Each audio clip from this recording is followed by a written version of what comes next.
Method of section म्हणा किंवा method of movement म्हणा. आता काय असतं बरं काय, तुमच्या लक्षामध्ये येऊन जाईल की यार पहिली होती मेथड ऑफ जॉईंट मेथड, दुसरी आहे मेथड ऑफ सेक्शन मेथड. ज्या ठिकाणी मला मेथड ऑफ जॉईंट मेथड वापरता येणार नाही त्या ठिकाणी मला मेथड ऑफ सेक्शन वापरावं लागेल. राईट. तर जिथं मला मेथड ऑफ जॉईंट वापरता येत नाही त्या ठिकाणी मला मेथड ऑफ सेक्शन वापरावं लागेल. आता सेक्शन वापरावं लागेल बा ठीक आहे, पण कशा पद्धतीने सेक्शन वापरायचं याचं डिस्कशन बघायला पाहिजे. मागच्या वेळेस आपण काय बघितलं की जॉईंटला जर का समजा दोन अननोन जर का असेल, किती दोनच अननोन, तीन पण चालणार नाही आपल्याला, दोन किंवा दोनापेक्षा कमी अननोन. दोनापेक्षा कमी असं म्हणजे काय, ॲक्च्युली तो फाईंडच होऊन जातोय. तर दोन किंवा दोनापेक्षा कमी अननोन जर का असतील त्या केसमध्ये मेथड ऑफ जॉईंट मी वापरतो. पण पेक्षा जर का जास्त, दोनपेक्षा जास्त म्हणतोय म्हणजे 3, 4, 5, 6 असे जर का समजा जॉईंट येऊन जात असतील, असे जर का समजा अननोन येऊन जात असतील, त्या केसमध्ये मला जॉईंट मेथड वापरता येणार नाही. मग मी कोणती वापरणार, मेथड ऑफ सेक्शन वापरणार. मेथड ऑफ सेक्शनलाच आपण मेथड ऑफ मुवमेंट म्हणत असतो. मग मेथड ऑफ सेक्शन वापरायचं. मग आता काय करावं लागेल बरं का, तर तुम्हाला मेथड ऑफ सेक्शनमध्ये स्टेप बाय स्टेप जावं लागतात. पहिलं काय बरं का, तुम्ही काय करायचं, रिॲक्शन फाइंड आउट करून घ्यायचं. तो पहिले रिॲक्शन फाइंड आउट करून घ्यायचं. रिॲक्शन फाइंड आउट करा. रिॲक्शन फाइंड आउट करून टाकू.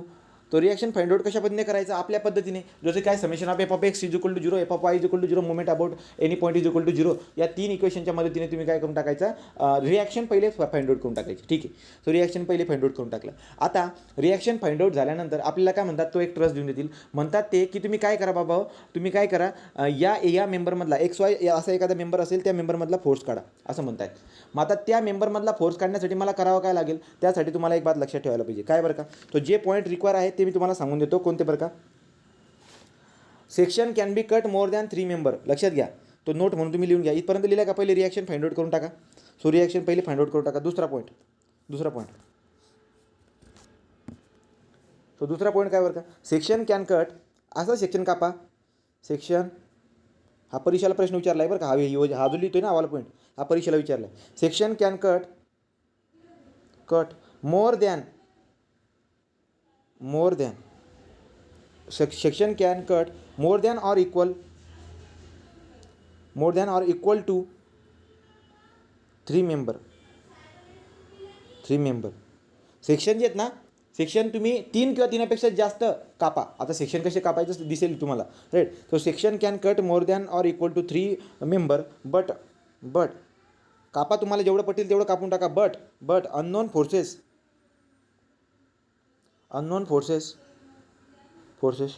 Should not be, unknown forces काही पण करून टाका, पण unknown forces should not exceed 3. बघा काय म्हटलेलं तुम्हाला, की तुम्ही जे की आहे तुम्ही त्या सेक्शनला कापू शकतात, काही प्रॉब्लेम नाही. त्या सेक्शनला तुम्ही कापा. राईट. 3 किंवा 3पेक्षा जास्त मेंबर तुम्ही कापू शकतात, परंतु अननोन जे काही आहेत ते अननोन 3पेक्षा जास्त जायला नको. या वाक्याला व्यवस्थित लक्षात घ्या.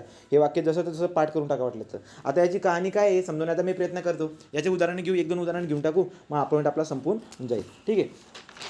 तो एक उदाहरण घेतो मी, जरा सोपं उदाहरण घेऊया. जसं मोठे उदाहरणं घेता आपण एक सोपं उदाहरण घेऊन टाकू. तो सोपं उदाहरण कोणतं घेतो, हे वाला घेतो.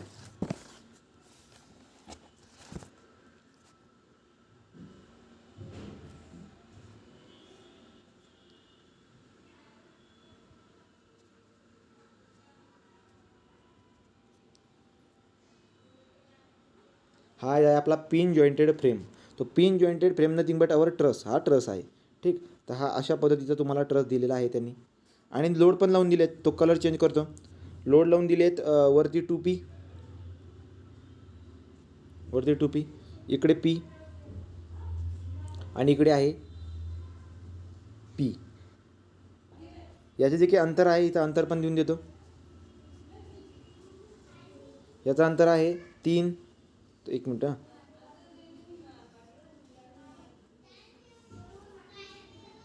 3 3 3 3. राईट. लक्षामध्ये येते का कुठपर्यंत म्हणतो मी. हा बघा, हा वाला पोर्शन 3 3 3 3. तो 3 मीटरचे असे मी पार्ट पाडून ठेवलेत. ठीक. तो 3 मीटरचे असे पार्ट दिसायला भेटतात. नेक्स्ट जर बघायला गेलं तर काय बरं का, हा आपला 3 मीटर, हा आहे 3 मीटर. ठीक. नावं पण देऊन द्या अजून. आता पिवळा कलर घेतो. So A joint, B joint, C joint, ABCD, C joint, D joint, E joint, F joint, G आणि H. ही डायग्राम तुमची काढून झाली का सांगा मला. आणि म्हटलं आहे तुम्हाला काय बरं का, तो ही इथं म्हटलेलं आता पर्टिक्युलर एक नोट शेवटी लिहून दिली ती. तर तुम्हाला फाइंड आउट काय करायला लावलं आता, तुम्हाला फाइंड आउट करायला लावलं त्यांनी BG मधला फोर्स. तो compute force in BG member. आता BG मेंबर कुठे दिसायला भेटतो बरं का, हा बघा, हा बी आणि जी हा तिरपा राईट. तो आता आपण जे काही ना हा तिरपा घेतोय कारण की सध्यासाठी त्यालाच घेणं एक जरुरी दिसायला भेटते. तर BG मेंबर जर घेतला आपण तर आपल्या लक्षामध्ये काय येऊन जाईल बरं का, पहिला नियम, पहिले सुरुवातीला तुम्ही काय करा, रिॲक्शन काढून टाका. ठीक आहे, रिॲक्शन काढून टाका. जरुरी असेल तर रिॲक्शन काढा, नाहीतर काढायची जरूरत पण नसते. तुम्ही म्हणा असं कसं, बघा गंमत बघा. आता मला काय करायचं आहे, मला अशा पद्धतीने कापायचं त्याला, की जेणेकरून मला अशा पद्धतीने कापायचं आहे की 3 मेंबर किंवा 3पेक्षा जास्त मेंबर कट व्हायला पाहिजे. माझ्याकडे काय काय ऑप्शन असू शकतो, तो माझ्याकडे ऑप्शन काय काय असू शकतो. एक त्याला मी असा कापू शकतो उभा, एक तर मी त्याला असं कापू शकतो. दुसरा माझ्याकडे काय बरं का, त्या मेंबरला करण्यासाठी मी एक तर असा कापू शकतो राईट. अजून खूप सारे वे माझ्याकडे आहेत. तो एक तर मी तिरपा असा कापतोय, असा उभा कापतोय, दोनच घेतले मी राईट. मग आता मी कोणतं सिलेक्ट करू. जर का समजा हा उभावाला घेतला असता, असा वाला हावाला पार्ट जर तुम्ही असा कापून टाकला असता तर कापून कसा दिसला असता त्याच्याबद्दल डिस्कशन करून टाकू. ठीक, असं जर का घेतला असता तर त्याचा परिणाम काय होईल आणि कापून तो दिसतो कसा ते पण बघू. पहिले तुम्ही डायग्राम काढून हे वाक्य लिहून टाकलं का सांगा मला. हे झालं, त्याला मी उभा कापतो होता. हां, आता त्याला उभा कापून बघा आता कसं दिसतो. उभा कापला समजा त्याला, तो उभा कापून आता कसं दिसतो बघा.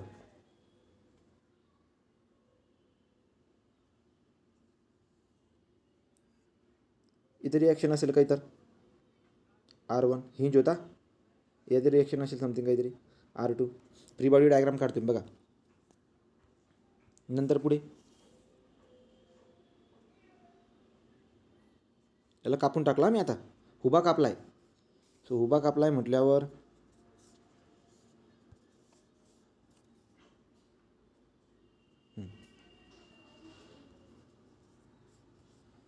तर जो कलर आहे आपला तो बरोबर आहे.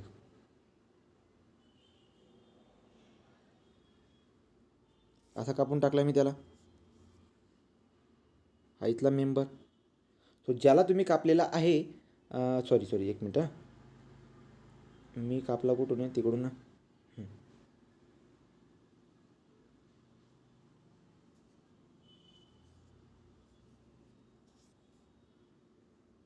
इथं काहीतरी फोर्स असेल, हा वाला काहीतरी फोर्स असेल. लक्षामध्ये त्याला कापून जे ना मी काय करतोय, 2 भागमध्ये तुम्हाला कापता येईल. त्याला लक्षात घ्यायचं, कापल्यानंतर 2च भाग पडणार आहेत, एक तर अलीकडचा एक तर पलीकडचा. त्याला कापायचं कसं, अशा पद्धतीने कापा त्याला की कमसे कम 3 मेंबर किंवा 3पेक्षा जास्त मेंबरमध्ये कापला जायला पाहिजे. पण हीच कंडिशन असते का नाही, अजून तुमचं लॉजिक पण तिथं लागणार आहे. मग आता मी याला कापला अशा पद्धतीने. आता डायग्राम जी काय आहे, डायग्राम जर आपल्याकडून व्यवस्थित बनली नाही, याला जे ना थोडंसं लांबवरती काढायला पाहिजे होतं. बरं ठीक आहे, तर ही डायग्राम झाली इकडची.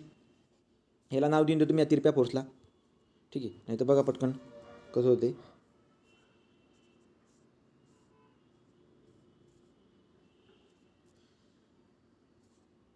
सो हा झाला कापलेला फोर्स, हा झाला इकडचा कापलेला फोर्स, हा इथून कापलेला होता, हा झाला इकडचा कापलेला फोर्स. असं कापून टाकलेलं आहे. ठीक आहे, असं कापून टाकले. तर ही झाली आपली इकडची फ्री बॉडी डायग्राम. आता तुम्ही जर बघायला गेला तर हा एक पोर्शन आहे, पलीकडचा पण एक पोर्शन मला कापा, इकडचा पण दिसत, इकडचा पण पोर्शन मला घेता येत असतो. कोणता पण मी कापून जो एखादा पोर्शन मी घेत असतो, पण मी कोणता घ्यायचा ते डिपेंड करून जातं आपल्यावरती. तर मी हवाला घेतला होता. ठीक आहे, समजा मी हवाला घेतला. दुसऱ्या तिकडचा पोर्शन कसा दिसायला भेटेल, हे बघा, तिकडचा पोर्शन असा दिसायला भेटेल.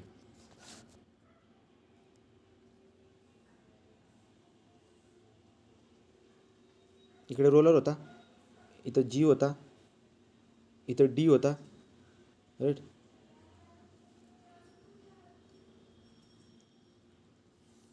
आणि इथं मला फोर्सेस दिसायला भेटतात समजा.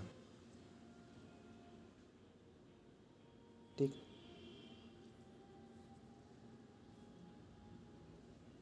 असं कापलेलं आहे मी इथून. असं कापला आहे समजा.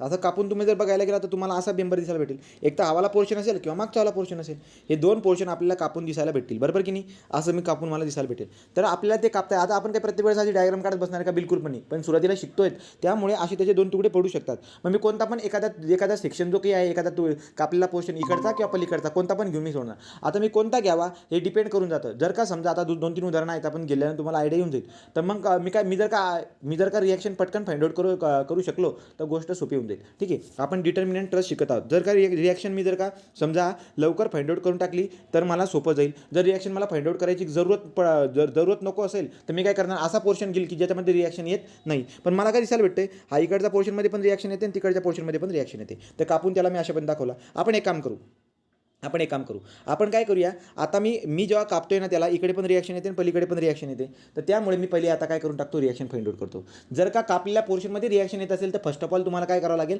तुम्हाला त्या ट्रसमधल्या रिॲक्शन फाइंड आउट करून घ्यावं लागतील, एक्सटर्नल रिॲक्शन. तर बीमसारख्या जसं तुम्ही बीमसारखं रिॲक्शन फाइंड आउट करतात, सेम त्याचे रिॲक्शन आपण फाइंड आउट करून टाकू. तर ओव्हरऑल ट्रसला ऑब्झर्व करा, ओव्हरऑल ट्रसला ऑब्झर्व करून टाका. ओव्हरऑल ट्रसला ऑब्झर्व केल्यानंतर तुमच्या लक्षामध्ये येऊन जाईल, हा ट्रस आहे आपला.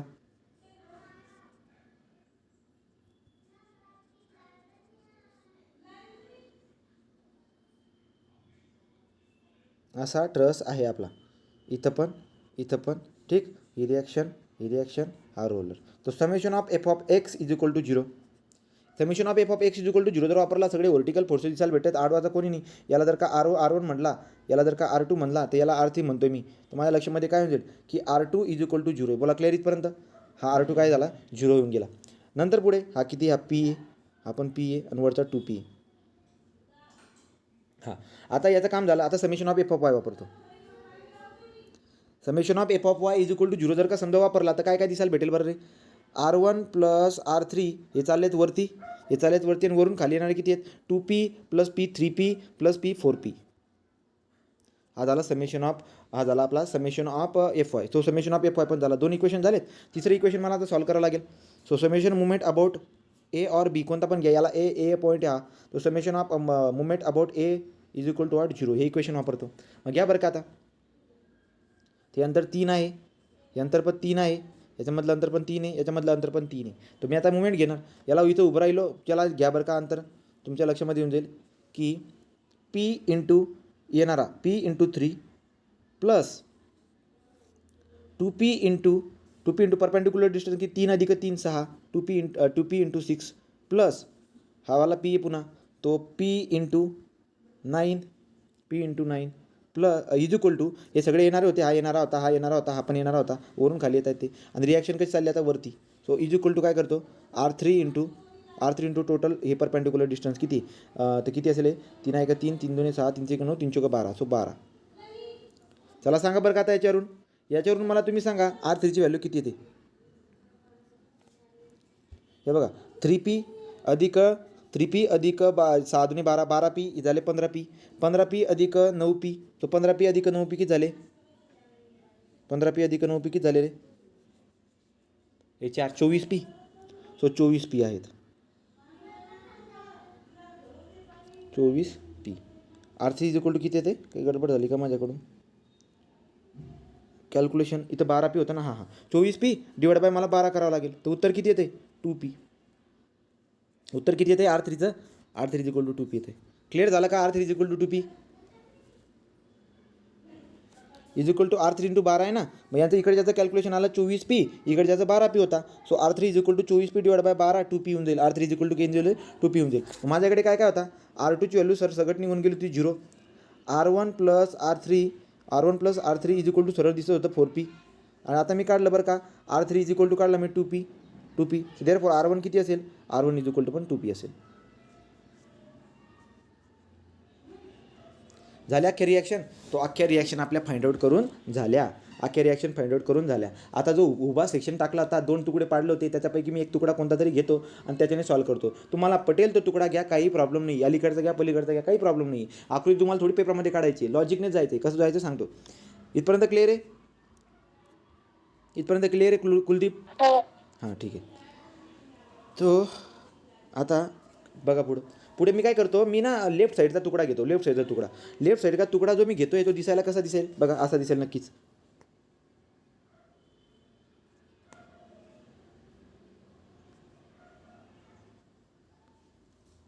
कापलाय कसा, असा. सो ज्या मेंबरमधून का तुम्हाला ज्या मेंबरचा फोर्स काढायला लावतायत त्याला तुम्हाला कापायला पाहिजे, त्याला तुम्ही कापतायत बरोबर अर्ध्यामधून. तर अर्ध्यानंतर कापल्यानंतर जे की आहे तो अशा पद्धतीने होऊन जातोय. हा पुढचा फोर्स मी टेन्शन दाखवतो, नेहमी टेन्शन दाखवा. इकडचा पण मी टेन्शन दाखवतो. हा काय आपला FBG, हा मला फाइंड आउट करायचा आहे. राईट, हा आहे इकडचा असा. नंतर रिॲक्शन काय काय होती, सो रिॲक्शन राईट, रिॲक्शन किती होतं R1, इथं R1ची व्हॅल्यू किती काढली होती मी, R1 इज इक्वल टू किती काढली होती रे आपण, R1 is equal to 2P, हा 2P, इथं अजून फोर्स लागत होता एक P राईट, अजून इकडे किती होता, सो R2 0 होता, याला काही नाही घेतला तरी पण चालेल, सो हा 0 आहे. अशा पद्धतीने आपली डायग्राम येते. तर ही डायग्राम माझी बनते. तर लक्षात घ्या, आता तुमच्याकडे जी की आहे ही डायग्राम बनली, याला तुम्ही ॲनालिस केलं तरी होऊन जाईल. मग आपल्याकडे काही नाही, काय जेव्हा तुम्ही क्रॉस सेक्शन कापतात याला मुवमेंट मेथड का म्हणतात, कारण की मुवमेंटचं इक्वेशन जरी एक जरी इक्वेशन वापरून टाकलं ना तरी तुमचा डायरेक्ट मेंबरमधला फोर्स निघून जाईल, जो तुम्हाला कॅल्क्युलेट करायचा आहे, तरी पण निघून जाईल. तो कसा बरं का, लक्षात घ्या. आता काय करावं लागेल, सिम्पल आहे. काय करा तुम्ही, असा जॉईंट पकडा आता आणि त्या जॉईंटला मुवमेंट घ्या की जिथं जिथं तीन आहेत ना, तीन फोर्सेस आहेत. कोणता आला, हा एक, हा वरचा एक आहे, याला BC म्हणतो मी, FBC. आता याने जर डायग्राम खोडली, आता काय करू रे, काय खरं नाही गड्या,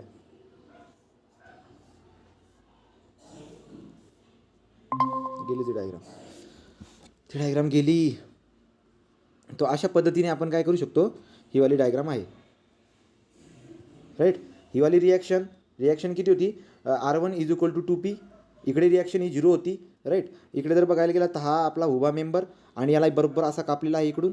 सो देअरफॉर जे काही मेंबर मला दिसायला भेटतात याला मी टेन्शनमध्ये दाखवतो, हा टेन्शनमध्ये दाखवतो राईट. इथं जो पॉईंट फोर्स लागत होता, हा कोणता होता आपला P. अशा पद्धतीची कहाणी होती. तर मग आता मला काय करायचं आहे, मला असा जॉईंट पकडायचा आहे की जे काही आपले किती फोर्सेस आहेत, हा एक फोर्स आहे हिरवा, हा एक फोर्स आहे हिरवा, हा एक आणि हे 4 फोर्सेस जे काही आहेत, हे आपले 4 फोर्सेस ॲक्च्युली कापलेल्यांचे फोर्सेस बघू. जे मेंबरला मी कापलेले आहेत ना, जो की हा वाला, यांच्यापैकी 2 फोर्सेस एकाच पॉईंटमध्ये जायला पाहिजे.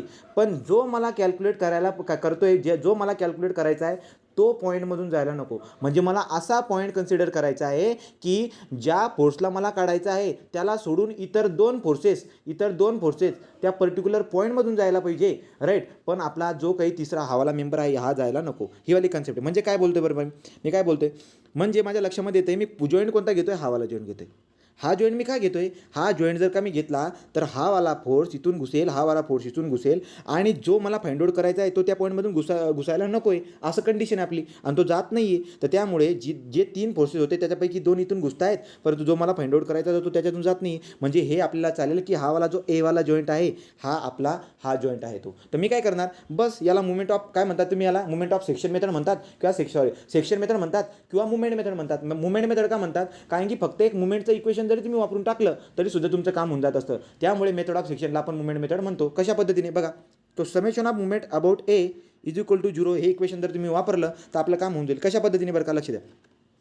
तर इथं उभा राहून मी काय करणार आहे, आता फोर्स इंटू परपेंडिक्युलर डिस्टन्स करून टाकणार आहे. हा तर घुसतोय सरळ 0 होऊन जातोय, हा पण घुसतोय 0 होऊन जातोय. उरला कोणता एक व्हर्टिकल हवाला फोर्स आणि हवाला. तो बघा बरं काय होईल.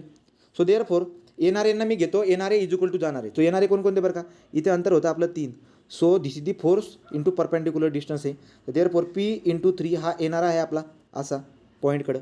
दुसरं काय बरं का, आता हावाला फोर्स जो आहे जो मला कॅल्क्युलेशन करायचा आहे इंटू परपेंडिक्युलर डिस्टन्स. आता हे परपेंडिक्युलर डिस्टन्स किती तुम्हाला कॅल्क्युलेट करावा लागेल राईट. सो देअरफॉर मी काय करतो, आणि हा पण कसा येतो बरं का, असाच येतोय. देअरफॉर मला काय करावं लागेल, प्लस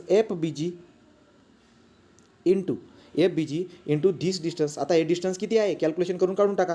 हा आहे 3, उभा पण किती होता 3, बघून घ्या. 3 जर का असेल तर हा किती येऊन जाईल बरं का, हा 3√2 येऊन जाईल. पायथागोरस वापरून टाका, तुम्हाला भेटून जाईल 3√2 येऊन जाईल तो right. Therefore 3√2 is equal to 0 हे आपलं इक्वेशन बनणार आहे. मग त्याच्यानुसार तुमचं काम झालं. FBG किती येऊन जाईल बरं का. So FBG in term of P is equal to what, calculation करून सांगा मला किती. हे त्याला इकडे पलीकडं, हा इकडे 3 कटला. सो 3 कटला. उत्तर किती येऊन जातं आपलं, समथिंग हा इकडे पार्ट होते तर -P/√2. -P/√2. आता मी जे फोर्सेस दाखवले होते जॉईंटपासून लांब दाखवले होते, ज्याला आपण टेन्शन म्हणतो, तर मी टेन्शन दाखवले होते. पण हा मायनस येऊन गेला. याचा अर्थ काय आहे की FBG जे काही ना टेन्शन नसणार आहे, कंप्रेशन असणार आहे. त्याच्यात टेन्शन राहणार नाही आहे, त्याच्यात कंप्रेशन राहणार आहे. त्यामुळे BG या मेंबरमध्ये कंप्रेशन आहे आणि ते किती आहे P/√2. याला तुम्ही लॉजिकने पण बघू शकता की त्याच्यामध्ये टेन्शन येईल का. लॉजिकने पण तुम्ही बघू शकता. तुम्हाला मी सांगितलं याच्यामध्ये कंप्रेशन येण्याचं कारण सांगतो तुम्हाला बघा. सो याचं उत्तर काय आलं, FBG is equal to P/√2 मायनसमध्ये. याचा अर्थ काय झाला बरं का. So FBG is equal to minus P by root two nothing but what P by root two हा काय आहे बरं का, त्याच्यामध्ये कंप्रेशन आहे. सो कंप्रेशन आहे. अशापणे आपण फाइंड आउट करून टाकत असतो. ते एक मुवमेंट घेतलं का लगेच आपलं काम होऊन जातं. मग तुम्ही अलीकडचा सेक्शन घ्या का पलीकडचा सेक्शन घ्या, कोणता पण सेक्शन घेऊन तुम्हाला कॅल्क्युलेशन करता येईल. आलं लक्षामध्ये. तो मुवमेंटवाला पॉईंट. आता तुम्ही म्हणाल की मुवमेंटवाला पॉईंट आपण जो सेक्शन घेतला आहे तिकडे सापडेल का, तसलं काही रिझन नाही आहे. ते कुठे पण असू शकतो राईट का. कसं म्हणजे काय, त्याच्यासाठी उदाहरण घेऊ शकतो. आता इकडचा पार्ट घेऊ आपण. आता मी इकडचा पार्ट घेतला ना, आपण पलीकडचा पार्ट घेऊ. इकडचा पार्ट घेऊन झाला होता, आता मी इकडचा पार्ट घेतो. या पार्टने आपण कॅल्क्युलेशन करून बघूया. जसं की काय बरं का, इकडचा जो पोर्शन होता त्याची डायग्राम कशी बनत होती. ही डायग्राम आपल्याला परीक्षेमध्ये काढायची जरूरत पडायला नको, त्यासाठी तेवढं लॉजिक डेव्हलप करून ठेवायचं. हे झालं. इथं रिॲक्शन रोलर होता, सो रिॲक्शन असणार याला R3 म्हणून दिलं होतं. याचं कॅल्क्युलेशन करून झालेलं आहे. नंतर इथं या जॉईंटपासून मी इकडे जातो आहे, हा इकडं असा ट्रस आपला होता राईट. आणि नंतर दिसायला भेटत होतं हा मेंबर इकडे चालला, हा मेंबर इकडे चालला, हा पोर्शन इकडे, याला कापून टाकला इथं, असा कापून टाकला त्याला मी बरोबर. त्याला असं कापून टाकला तर नाव होतं CDEFG राईट. हां, आता तुम्हाला जो फाइंड आउट करायचा आहे त्याला आकाशी कलरने दाखवा. समजा हा आकाशी कलरमध्ये दाखवता असा. हां, आणि नंतर बाकीचे जे काही आहेत मी असं दाखवतो, हा इकडे, हा इकडे. आता मी जो काय त्याला उभा कापला आणि इकडचा पोर्शन घेऊन टाकला समजा. तर आता मला काय करावं लागेल, रिॲक्शन सुरुवातीला फाइंड आउट करून टाकले. आता कोणता जॉईंट घ्यावा यार, कोणता जॉईंट घ्यावा की आपला जो रिक्वायर जो काही फोर्स आहे तो झिरो व्हायला नको मुवमेंटमुळे राईट. मग मी जर का समजा हा जी पॉईंट जर का घेतला तर जी पॉईंट काय मॅटर करून टाकतो बघा. जी पॉईंट काय मॅटर करून टाकतो, हा वाला फोर्स आहे की हा वाला एक फोर्स आहे, हा वाला एक फोर्स आहे ठीक. अजून काय काय इकडे बरं का, अजून इथं या पॉईंटला एक फोर्स इथं लागलेला आहे, अजून टॉपवरती एक फोर्स लागला आहे. तो एक्सटर्नल फोर्सेस सगळे दाखवा. मेंबर फोर्स दाखवायची काही जरूरत नाही, रिॲक्शन पण दाखवा. रिॲक्शन आणि एक्सटर्नल फोर्स दाखवून दिला आहे आणि हा हे 3 कापलेले पोर्शन आहेत. आता मी हा वाला जॉईंट घेऊ शकत नाही. याचं कारण काय बरं का, कारण की हा वाला फोर्स आणि हा वाला फोर्स या जॉईंटमध्ये जाऊन काय होऊन जातोय, झिरो होऊन जातोय. तर त्यामुळे मी याला घेणार नाही. म्हणजे मला जे फाइंड आउट करायचं आहे तो इथं झिरो होऊन जात असेल तर माझं काम राहणार नाही ना मग काही. त्यामुळे मी हा जॉईंट घेणार नाही. चला मी आता वरचा जॉईंट घेतो बरं का. हा वाला हा जॉईंट जर मी घ्यायला गेलो तर काय दिसायला भेटते बरं का, हा वरचा जॉईंट ना हा वाला. हा जॉईंट जर मी घ्यायला गेलो तर काय बरं का, हा एकच फोर्स त्याच्यामध्ये झिरो होतोय. कम से कम 2 तरी झिरो व्हायला पाहिजे, म्हणजे पद्धत आपल्याला सोपी जाईल. मग मी काय करतो इकडे, आता आवाला पोर्शन मोबाईलच्या साईडचा इथं या इकडे अलीकडे इकडे एक पोर्शन जाऊन भेटत असेल जो की आपल्याला दिसायला भेटत नाही. तो काय असेल, तो ए असेल. बघा तुमच्या मेन डायग्राम जी काय असेल त्या मेन डायग्राममध्ये तुमच्या लक्षामध्ये येऊन जाईल की इथं हवाला जो काही ए वाला पोर्शन आहे ना, हा जो ए वाला पोर्शन आहे हवाला. तर इथून ज्याला मी कापतोय ना, तर मी डॉटेड लाईनने असं दाखवतो, डॉटेडने इथं की ए पॉईंट आहे आणि या ए पॉईंटवरती मुवमेंट घेतो. हे तुमच्या लक्षामध्ये येते का. भलेही तुम्ही कापलेला पॉईंट इकडचा असला तरी पण मुवमेंट तुम्ही बाहेरच्या पॉईंटवरती घेऊ शकतात राईट. मग मी कोणता पॉईंट घेतला, मी डायरेक्ट आता इथून कापला तर होता, पण डॉटेड दाखवून इकडे डॉटेड दाखवून हा वाला पॉईंट ए वाला उचलून घेतला आणि एच्या ठिकाणी मुवमेंट येईल का, कारण की मला लक्षामध्ये कापलेला मेंबर हा वाला, अजून कापलेला हा वाला, याच्यापैकी हे 2 कापलेले जे ना या पॉईंटला येऊन काय होऊन जातं, झिरो होऊन जात आहेत. तर जो मला पाहिजे तो काही झिरो होत नाही. तर त्यामुळे मी काय करणार, मी मुवमेंट घेणार पुन्हा समेशन ऑफ मुवमेंट ॲट ए. तो समेशन ऑफ मुवमेंट ॲट ए या पॉईंटला मी घेणार. तर माझ्याकडे 2 तरीके होते याच्यानुसार. तर मग आता मी काय करून टाकलं, समेशन ऑफ मुवमेंट अबाउट ए करा. आता एच्या ठिकाणी जर का मुवमेंट घ्यायला गेलात तर बघा बरं का काय ते. सो अलीकडे एक पॉईंट होता, इकडे पॉईंट होता ए, तिथं आपल्याला मुवमेंट घ्यायची. तर मी काय करणार आता, याच्यामुळे झाला झिरो राईट. हां, हा वाला घ्या, हा वाला. तर हा जर का मी समजा गेला तर परपेंडिक्युलर डिस्टन्स कोणतं निघून येणार, पुन्हा परपेंडिक्युलर डिस्टन्स तेच राहणार आहे. सो देअरफॉर हा फिरतोय असा म्हणजे अँटी क्लॉकवाईज म्हणून टाकू, FBG इंटू 3√2 हे परपेंडिक्युलर डिस्टन्स हे वाला होतं इकडचं. हे झालं. पुन्हा मी काय करणार आता, हा वाला फोर्स, या वाला फोर्समुळे तिथे मुवमेंट घेणार. सो पॉईंट इकडे आहे, परपेंडिक्युलर डिस्टन्स कोणतं असणार, परपेंडिक्युलर डिस्टन्स हे असणार. सो देअरफॉर काय असणार बरं का, इथं होता 3 3 आणि 3 किती झाले 6. सो देअरफॉर हा का चालला क्लॉकवाईज चालला आहे. पुन्हा रिॲक्शन पण उरली का राईट, रिॲक्शन पण उरली. रिॲक्शनबद्दल पण सांगून द्या. याची व्हॅल्यू किती होती रिॲक्शनची, 2p. तो मी काय करणार, रिॲक्शन चालली अँटी क्लॉकवाईज. तर देअरफॉर प्लस 2p इंटू 12 करावं लागेल. हे परपेंडिक्युलर डिस्टन्स इथून तिथमध्ये किती आहे, 12 आहे. तो 2p इंटू 12 करून टाकेल. हे झाले सगळे कोणते, हे सगळे झाले आपले anti clockwise. Is equal to क्लॉकवाईजवाले कोणते आहेत. So 2p into 6 plus p into 9. तर याचं कॅल्क्युलेशन जर तुम्ही केलं तर उत्तर किती येते सांगा बरं.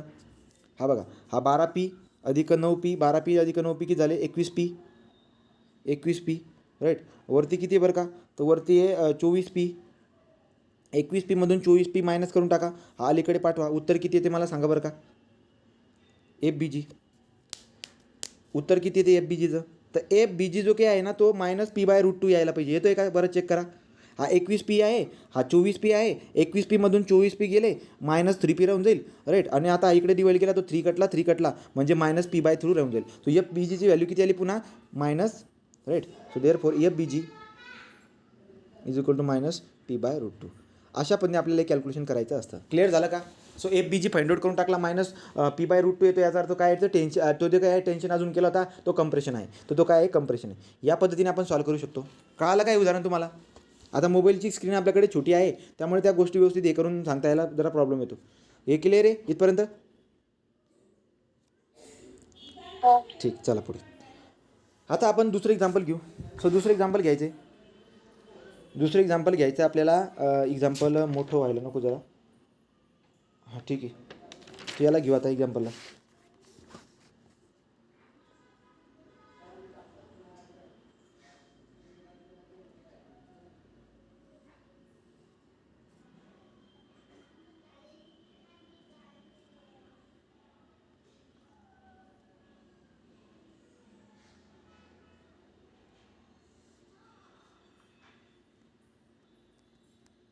हिंज लावून दिला आहे. इथं पण हिंज लावून दिलेला आहे राईट. तर डायग्राम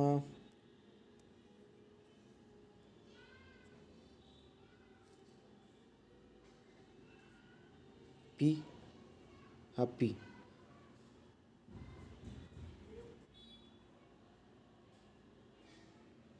ठीक. हा पी.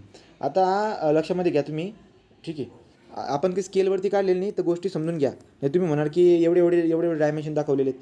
तो हा जो काही उभा आहे हे अंतर ए, हे ए ठीक. तो ए नंतर हवाला काय बरं का समजा हा पण ए, हा ए राईट, हा ए, हा ए ठीक. अशा पद्धतीने दिसायला भेटते.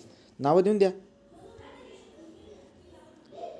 Capital A, B point joint C, नंतर D, E, F, G. Forces कुठे कुठे लागलेले आहेत. फोर्सेस लागलेले आहेत या ई पॉईंटला, एफ पॉईंटला पण फोर्स लागला आहे पी राईट. आणि डी जॉईंटला पण फोर्स लागला आहे पी. लक्षात घ्या डी ई एफ या तिघांना किती पी एवढा फोर्स लागला आहे. झालं का. ए झालं, ए झालं, इकडचा ए. बोला डायग्राम काढून झाली का. म्हणलं कम्प्यूट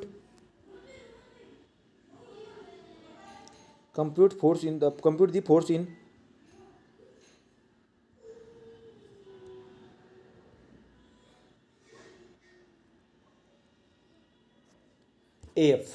एफ मेंबरमधला फोर्स काढायला लावतात. आता एफ कुठे गड्या. हा आहे एफ आपला तिरपा तोच पुन्हा याच्यामधला फोर्स काढायचा आहे. आता एकच मेंबरमधला फोर्स काढायला लावता आहे. याचा अर्थ 100% आपण कोणत्या पण पद्धतीने जाऊ शकतो. त्याचा काही विषय नाही आहे. पण आता मेथड ऑफ सेक्शनने जायचं मला. मेथड ऑफ सेक्शनने त्याचं जायचं. मी काय करू शकतो बरं का. आता कोणता पॉईंट घेऊ मी. तुम्ही जर बघायला गेलात ना याला जर का असा उभा कापला मी उभा कापला आणि इकडचा पोर्शन जर लक्षामध्ये घेतला ना तर तुमच्या लक्षात काय येईल माहिती आहे का की इथं रिॲक्शन काढायची गरज नाही पडणार तुम्हाला. जर इकडचा पोर्शन घेतला तर. जर मी इकडचा घेतला असता तर मला काय करावं लागलं असतं. पूर्ण स्ट्रक्चरचं मी इक्विलिब्रियम घेऊन मी रिॲक्शन काढले असते अगोदर. आणि रिॲक्शन काढून मग इकडच्या व्हॅल्यू आल्या असत्या. मग मी इकडचा पार्ट घेतला असता. तुम्हाला वाटत असेल की इकडचा पार्ट छोटा आहे पण हा पार्ट छोटा जरी असला पण मग तुम्हाला एक छोटा पार्ट घेण्याच्या अगोदर तुम्हाला रिॲक्शन काढावं लागतील. पण मी जर का समजा इकडचा घेतला तर मला रिॲक्शन काढायची गरज नाही. मग मी काय करतो हवाला सेक्शन घेतो इकडून. याला असा उभा कापतो आणि इकडचा पोर्शन लक्षात घेतो. बोला तुम्हाला लक्षात आलं का काय केलं मी तर मला जे ना रिॲक्शन काढायची जरूरत पडायला नको म्हणून मी तसं करतोय. म्हणजे मी तिकडचा जर का डायरेक्टली घेतला तर मग 3 फोर्सेस आहेत त्याच्यानुसार आपल्याला कॅल्क्युलेशन करायला की जास्त अवघड जाणार नाही आहे. बोला हा पॉईंट क्लिअर आहे तुम्हाला मी काय बोलतोय ते. मी कोणता घेतो हवाला सेक्शन. ठीक आहे. पहिले डायग्राम काढली होती कम्प्यूट म्हटलं होतं. आता ही सगळी डायग्राम पुन्हा तुम्हाला काढायची पण तुम्ही तिथं मार्क करून टाकले काही प्रॉब्लेम नाही. सो नाऊ आपण कन्सिडरिंग राईट सेक्शन.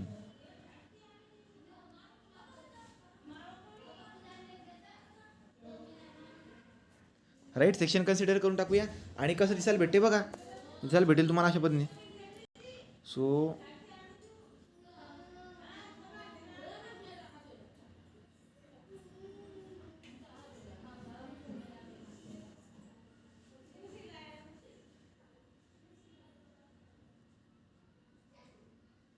बरोबर कापला का बघा ही फ्री बॉडी डायग्राम. तर this is our free body diagram असं कापून टाकला.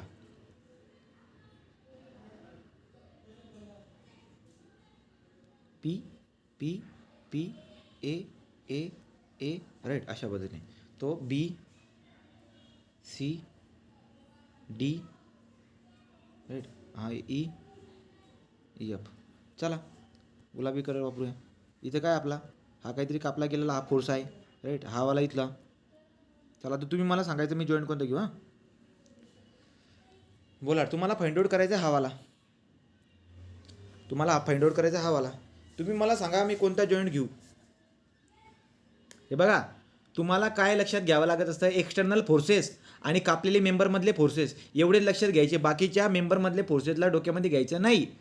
तुम्ही जेवढे कापलेले आहेत कापलेल्यामधले फोर्सेस आणि एक्सटर्नल फोर्सेस किंवा रिॲक्शन यांनाच लक्षात घ्यायचं, बाकीच्यांना लक्षामध्ये घ्यायचं नाही. ठीक आहे. हां तर मला सांगा तुम्ही आता मी कोणता जॉईंट घेऊ, कोणता जॉईंट घेऊ, मी कोणता जॉईंट घेऊ बरं का, सांगा बरं रे. माझ्याकडे कोणकोणते जॉईंट आहेत, माझ्याकडे हा तर सी जॉईंट म्हणते बघ, भाग्यश्वरी सी म्हणते. म्हणजे काय बरं का, आता हा सी जॉईंट जर का मी समजा घेतला तर तुमच्या लक्षामध्ये येऊन जाईल की सी घेतल्यावरती काय होईल, कापलेले जे फोर्सेस होते 1 2 3 त्याच्यापैकी 2 फोर्सेस झिरो होतात. कोणते, हा वाला बी आणि हा वाला बी.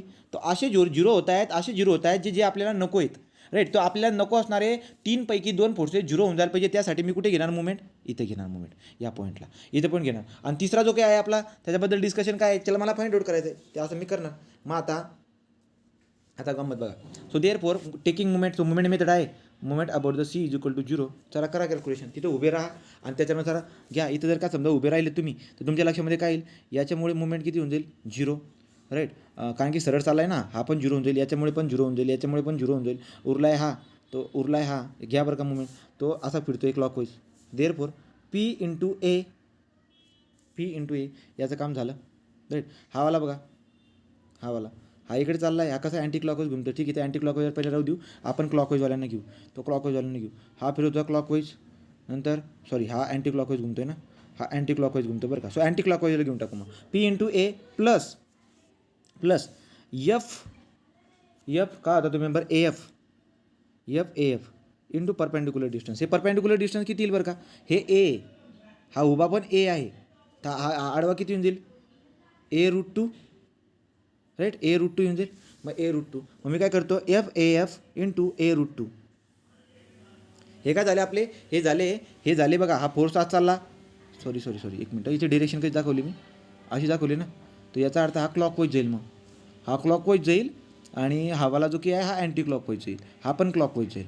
सो क्लॉकवाईजवाले जे की आहेत क्लॉकवाईजवाले आपण प्लस करून टाकू. मग ठीक आहे चालेल ना, मग तसं पण चालेल. तो पी इंटू ए इकडचा क्लॉकवाईज आणि नंतर हा फोर्स इंटू इकडचा क्लॉकवाईज चालेल. हे इक्वेशन झालं. इज इक्वल टू अँटी क्लॉकवाईजवाला कोणता आहे, तर हा पण क्लॉकवाईज घुमतोय, उरला आहे आता फक्त हा वाला. कोणता वाला, हा उभा. त्याला काय लिहिणार मी, is equal to P into A.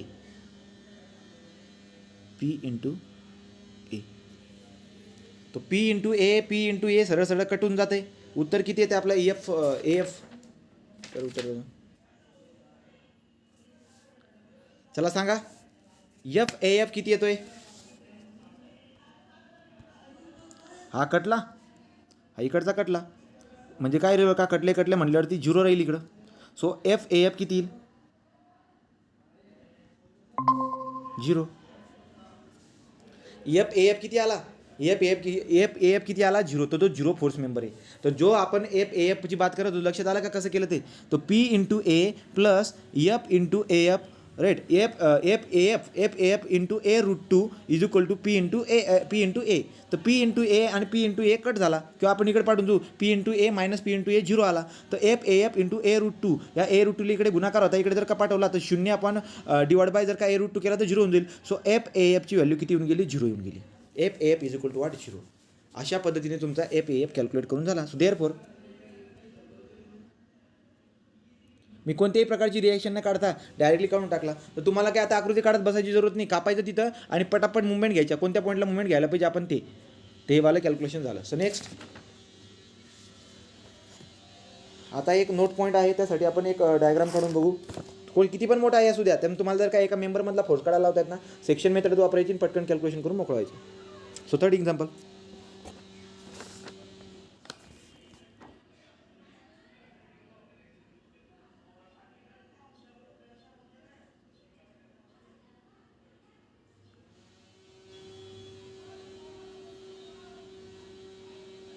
Hinge roller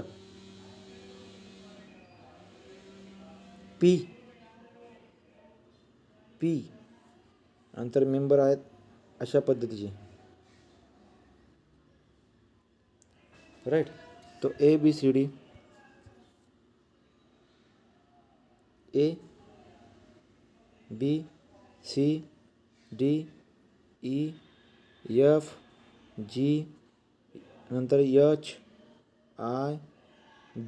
ठीक आहे. म्हणले compute force in BJ. So हा वाला तिरपा तिकडचेच पोर्शन घेतले जात आहेत. सो BJ, आता BJ मधला फोर्स जर काढायचा असेल तर काय करावं लागेल? सिंपल आहे, कापा, हुबा कापतो. आता तुमच्या लक्षामध्ये येईल, हुबा कापला, हुबा जरी कापला तुम्ही तर इकडचा पोर्शन रिॲक्शन येते, म्हणजे तुम्हाला सुरुवातीला रिॲक्शन काढावं लागणार.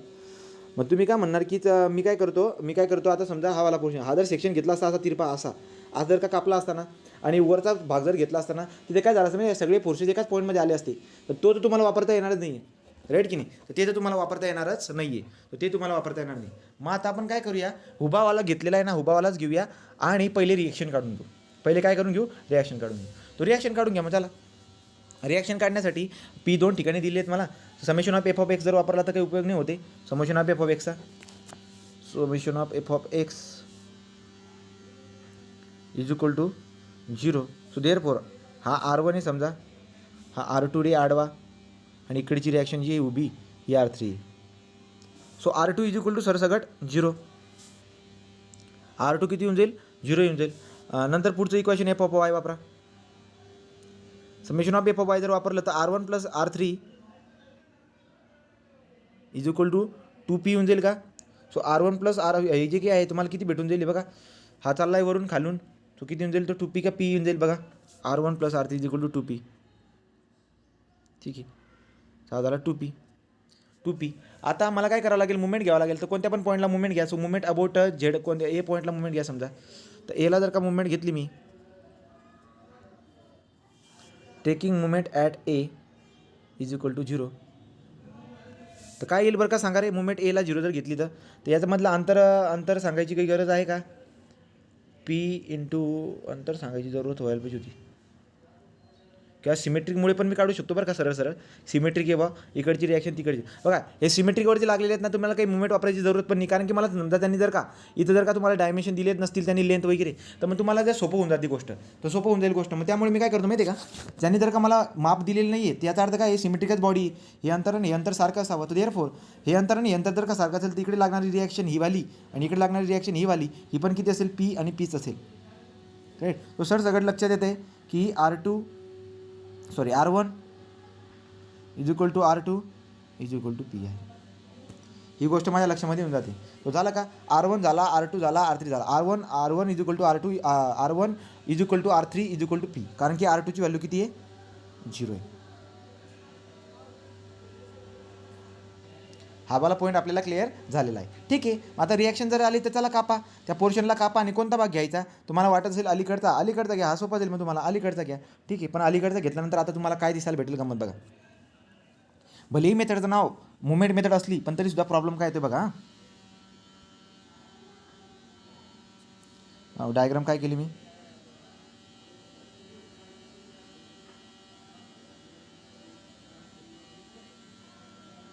प्रॉब्लेम येतो का भागेश्वरी? आवाज आता आवाज येतोय? हां, तर बघा, तर मग समजा हा वाला पोर्शन मी कापून टाकला, हा वाला पोर्शन कापून टाकला इथून तिथपर्यंत.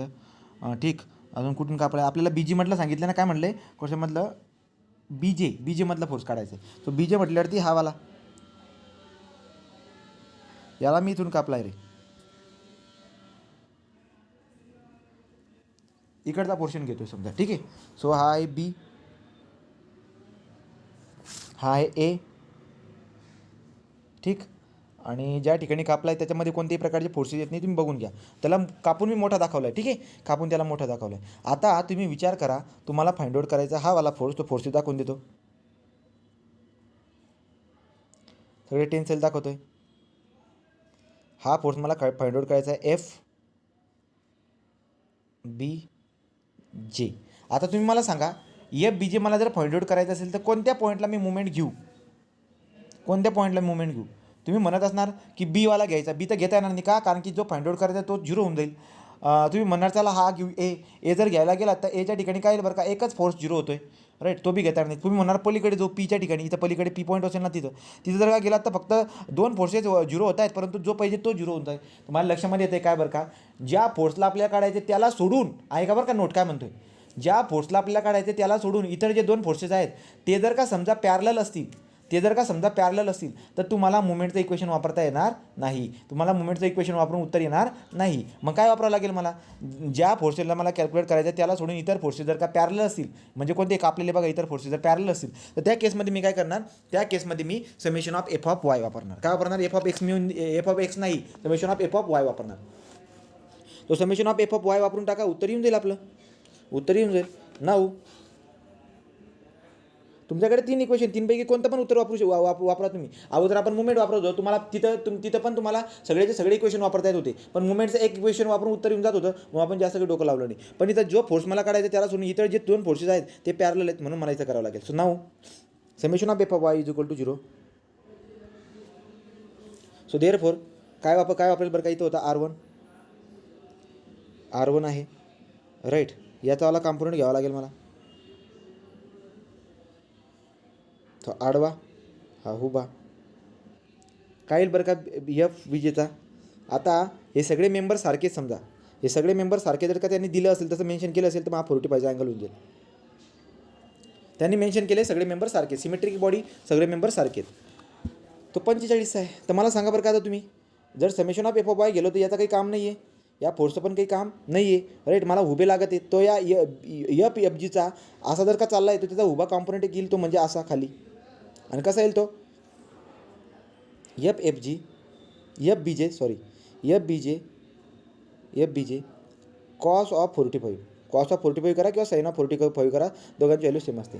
सो देअरफॉर हा वरून येणार ना, हा खालून जाणार. सो मी काय म्हणणार बरं का, R1 इज इक्वल टू, R1ची व्हॅल्यू किती आली, पी आलेली. So P is equal to F B J cos of 45 म्हणा किंवा साइन ऑफ 45 म्हणा, काही प्रॉब्लेम नाही आहे, उत्तर दोघांचं सारखंच येतं. सांगा बरं का एफ बी जे किती येतोय,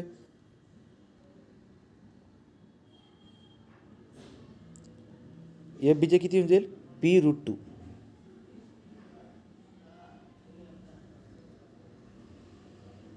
तर टेन्शन अजून केलं होतं, उत्तर काय आलं, टेन्शन झालं.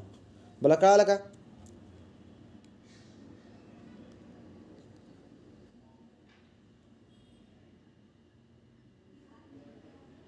लक्षात आलं. मी summation of F of X का वापरू शकत नव्हतो, कारण की एफ ऑफ एक्स वापरायला गेलो ना तरी का मग तमासा होऊन जाईल. कसा तो पण हा पण येऊन जाईल पिक्चरमध्ये, हा पण पिक्चरमध्ये येऊन जाईल, 3-4 पिक्चरमध्ये येऊन जातील, त्यामुळे मी ते घेतलेलं नाही. मला क्लिअर झालं उदाहरण, हो. झालं क्लिअर. तर आता तुम्हाला जे की आहे, अजून एक उदाहरण घेऊ, पटकन लक्ष द्या, मग नोट लिहून घेऊ.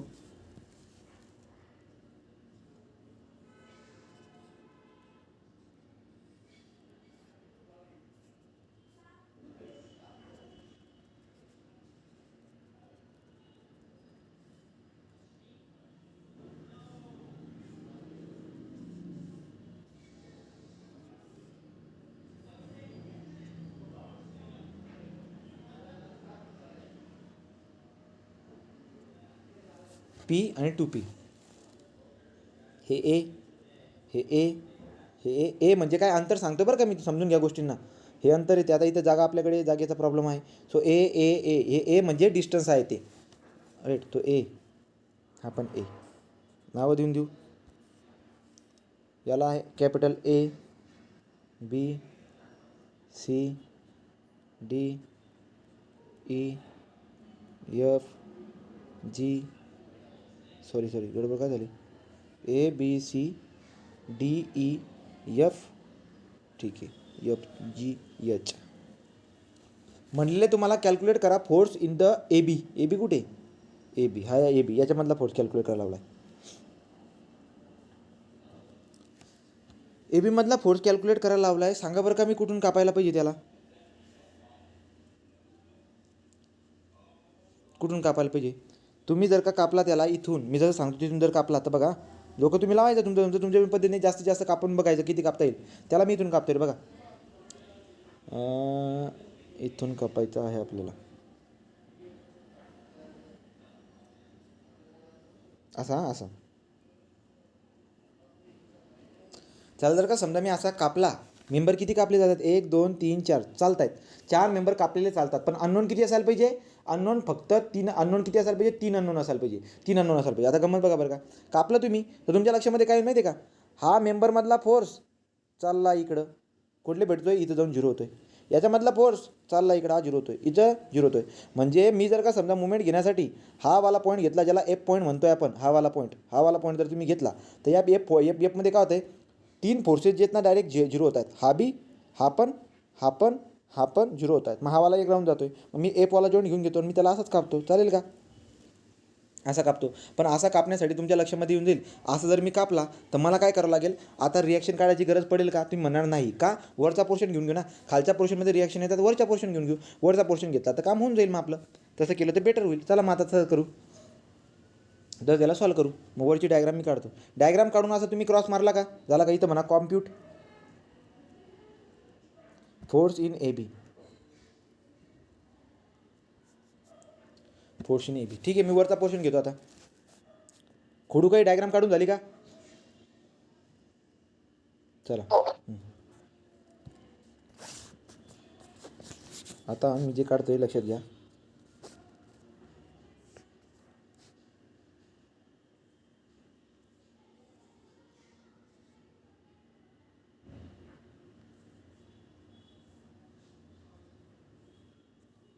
कापलेला पोर्शन बघा,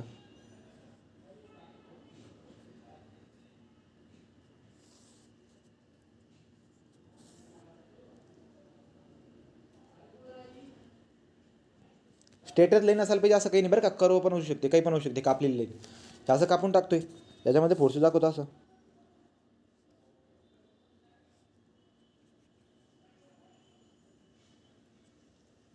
सगळे पॉईंटच्या दूर दाखवून टाकलेत. राईट, मला फाइंड आउट करायचा हा एफ ए बी. कुठे मुवमेंट गेली रे, हा वाला point F. So taking movement at F is equal to 0. External forces कोणते दाखवून द्या, कोणकोणत्या तिथं वरून होता 2P आणि आडवा होता P. बस एवढेच फोर्सेस आहेत स्ट्रक्चरवरती. आणि मग काढा, फाइंड आउट करा समेशन ऑफ टेकिंग मुवमेंट दिस. मग याच्यामुळे 0, याच्यामुळे 0 सगळे एका पॉईंटमध्ये जातात. उरला आहे फक्त हा. सो एफ ए बी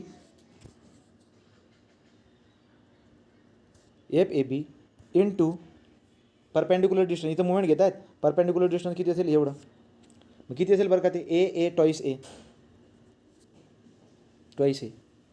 अजून कोण बाकी आहे का, बघा ते 0 झाले, हा 0 झाला, हां तर झालेत. आता वरचे फोर्सेसमुळे मुवमेंट घ्या. वरचे फोर्सेसमुळे मुवमेंट जर का घ्यायला गेलो तर हा समजा चालला आपला क्लॉकवाईज, या पॉईंटच्या अबाउट क्लॉकवाईज चालला हवाला फोर्स. अजून 2P पण आहे, प्लस 2P इंटू टॉईस ए बरं. ठीक आहे, आणि पुढे काय बरं का, हा चालला आता हे सगळे क्लॉकवाईज, हा पण चालला क्लॉकवाईज, सगळे क्लॉकवाईज जात आहेत. प्लस एक मिनिट, हा चालला राईट, एक मिनटं, हा पॉईंट इथे आहे ना, हा चालला अँटी क्लॉकवाईज, हा पण चालला अँटी क्लॉकवाईज असं येते, आणि हा चालला आपला क्लॉकवाईज. तर देअर फोर मी काय करतो, हे दोन तर झाले, आता उरला आहे हवाला. So is equal to P into उभं अंतर किती आहे, हा असं चालला आहे ना, इथं मुवमेंट घेत आहे, तो उभं अंतर किती आपलं perpendicular distance A. So P into A. चला कॅल्क्युलेशन करून उत्तर सांगा किती येते. FAB into twice A plus 2P into 2A, right, 2P into 2A, P into A. उत्तर किती आहे सांगा, FABचं उत्तर इन टर्म ऑफ P.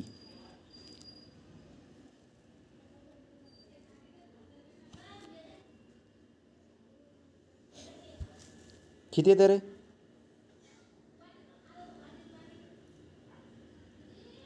येतं आहे का,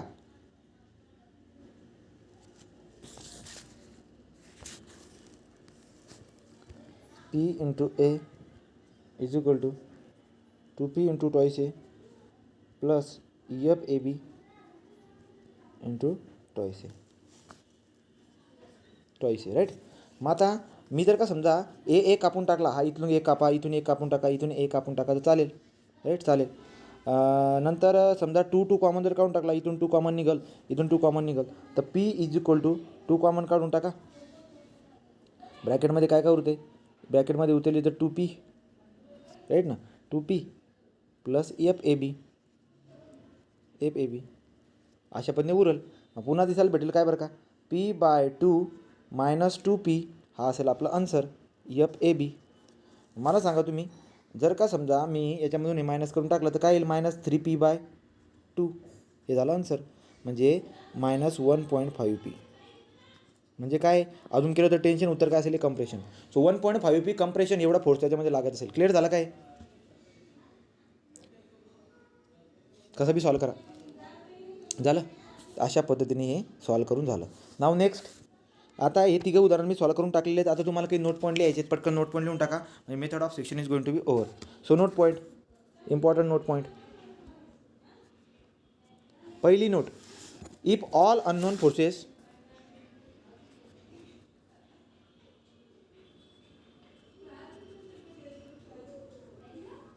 if all unknown forces of particular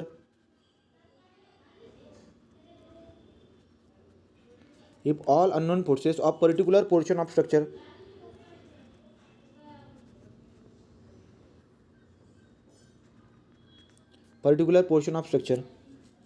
are concurrent at any point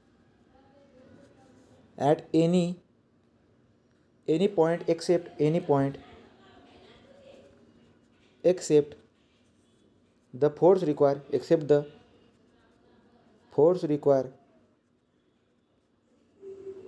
force required to be computed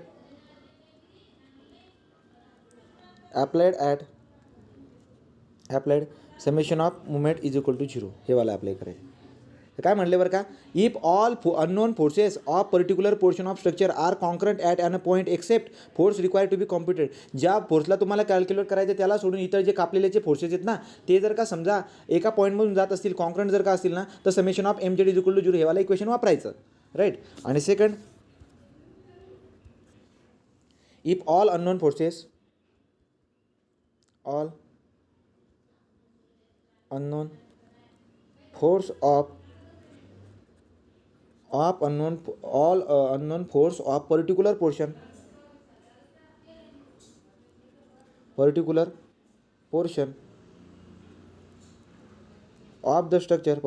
of the structure are parallel except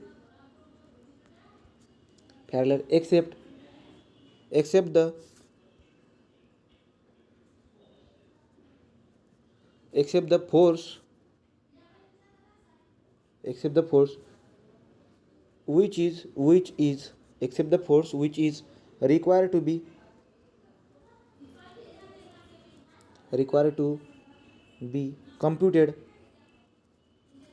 computed applied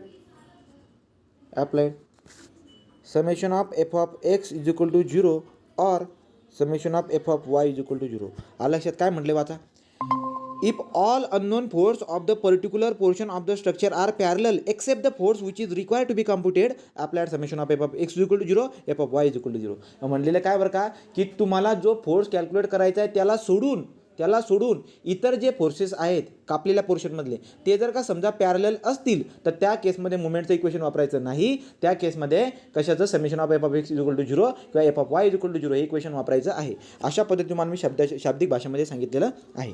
note 3.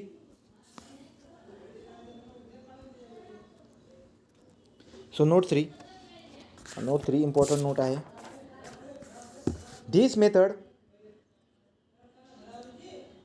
This method is particularly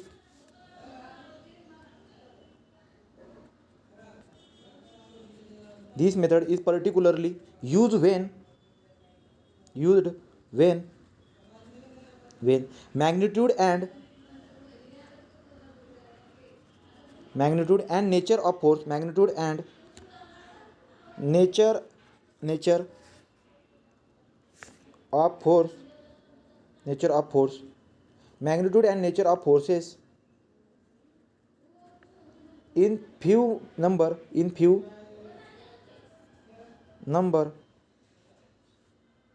nothing but limited number bracket मध्ये number are required to be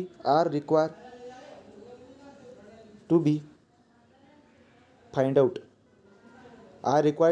out काय meaning होते बघा. ही पद्धत generally आपण use करत असतो जेव्हा magnitude आणि नेचर ऑफ फोर्स आपल्याला नेचर म्हणजे टेन्साईल आहे का कंप्रेशन आहे, तर व्हॅल्यू किती आहे, टेन्साईल आहे का कंप्रेशन आहे, in few number are require. Few number मी फ्यू मेंबर. आता फ्यू नंबर म्हटलेले मी राईट, फ्यू नंबर म्हटलेलं आहे, येतं तुम्ही लिमिटेड नंबर ऑफ मेंबर असं म्हणा.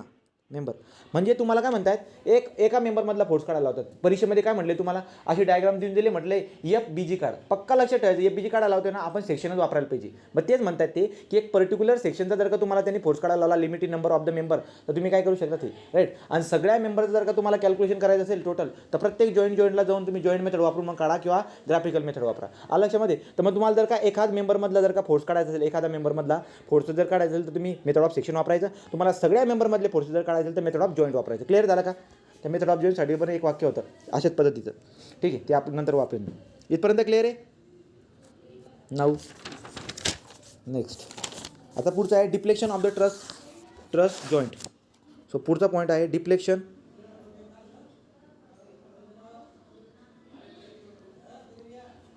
ऑफ ट्रस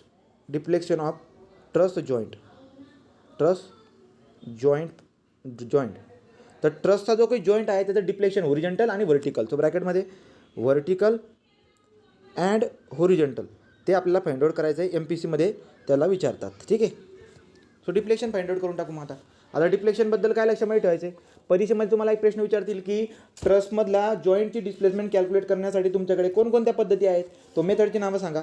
तर मेथडची नावं आपल्याला तो विचारणार आहे. आता ती मेथडची नावं जी काय आहे तुम्हाला मी सांगतो. मेथडची नावं आहेत आपल्याकडे 4-5 मेथडची नावं आहेत, लिहून टाकू एक एक करून. सो पहिली मेथड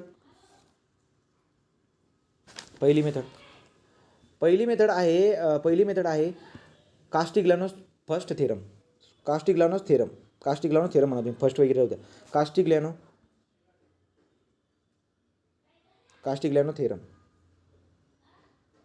कास्टिग्लिआनो थेरम वापरायचा आहे. कोणता वापरायचा बघू. मॅक्सवेल दुसरा. सो दुसरी मेथड. पहिली झाली कास्टिग्लिआनो थेरम. दुसरं आहे मॅक्सवेल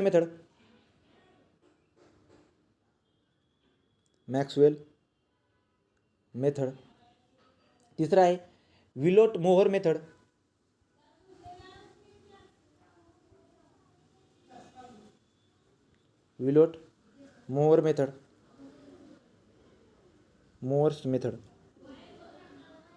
सो विलोट मोहर मेथड राईट. आणि चौथी आहे graphical method.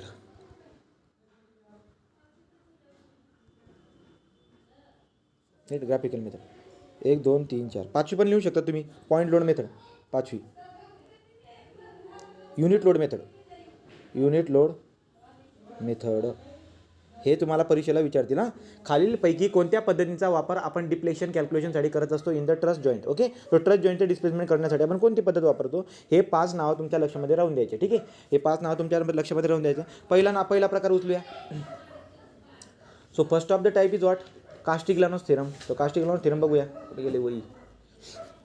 So Castigliano method. ए म्हणा, एकाचा आकडा दाखवा. कास्टिग्लिआनो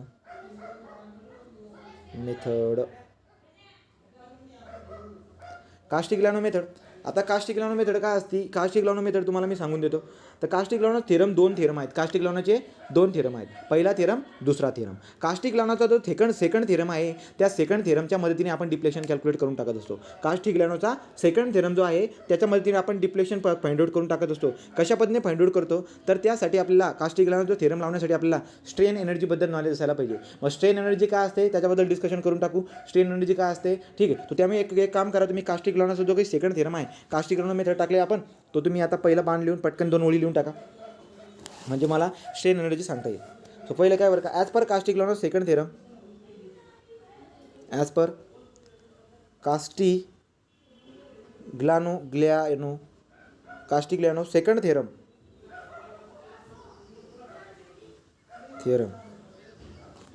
कास्टिक लॉनो सेकंड थेरमला जे काही आहे मेथड ऑफ लिस्ट वर्क पण म्हणतात. परीक्षेमध्ये विचारला गेला आहे, ब्रॅकेटमध्ये लिहून टाका. Method of least work, method of least work सांगेल मी याचं कारण काय. मेथड ऑफ लिस्ट वर्क, तो कास्टिक लॉनोच्या सेकंड थेरमला मेथड ऑफ लिस्ट वर्क पण म्हणतात, ठीक. तो मेथड ऑफ लिस्ट वर्क जिथपर्यंत as per Castigliano second theorem ब्रॅकेटमध्ये मेथड ऑफ लिस्ट वर्क, याच्या पुढे काय लिहायचं आता, त्याच्याच पुढे डिप्लेक्शन ॲट अ पॉईंट. तुम्हाला जर का डिप्लेक्शन काढायचं असेल, deflection at the point, deflection at the point of application of application of the force, application of the force in the direction of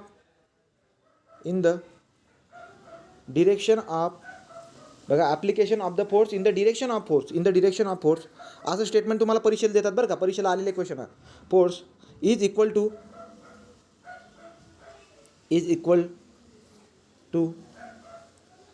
to partial derivative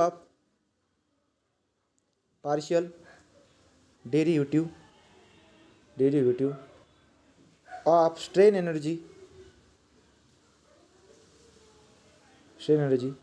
stored in the body with respect to force.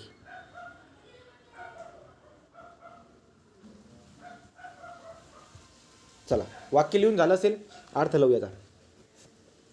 तुम्हाला ट्रसमधल्या जॉईंटचं depletion काढता येईल by using caustic लॉनो method.